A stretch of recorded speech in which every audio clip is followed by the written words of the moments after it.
Hey everybody, Tanya Warner here, detained by CBP, transferred to Dili with my 7-year-old daughter. We were incarcerated 19 days total, and we were able to bond out with the help of the public support. I'm doing today's content laying down. I've been fighting a cold for about a week now, and I've been editing out my coughing, so just bear with me here. I'm exhausted today, so I'm gonna lay down, but I'm gonna make sure that I get the story out to you about my daughter's chemical burns, my chemical burns that we got from the detergents in the facilities today. And then tomorrow is our exit from Ursula's story. That is when CBP transferred us to Dili, and I was terrified. I lost my mind, is the only way I can explain that. Moving back to the chemical burns, the third day, my daughter woke up and she complained of it stinging and itching. And I took a look and I said to her, okay, honey, happens to me too when I'm allergic to something. And I thought, okay, is it something she ate? Maybe it's all the preservatives in the food, because it was really bad processed food in the facility. Because again, they're only supposed to hold you for maximum 72 hours. They had us for 5 days.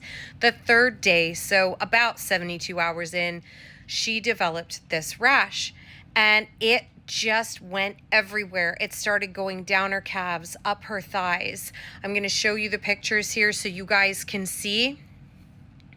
And as you can see, it was all over. These pictures are a week after we got out. I was so stressed out. I didn't take pictures right away, and then I realized it was important for me to document what had happened to her.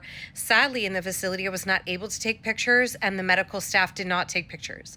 There's no documentation other than me going to medical 3 times. At one point, I had to go to the tower guards. I insisted that they take me to medical right away in the morning because it was spreading everywhere, and they gave me attitude, and I ended up yelling at them. I yelled all the way across the block.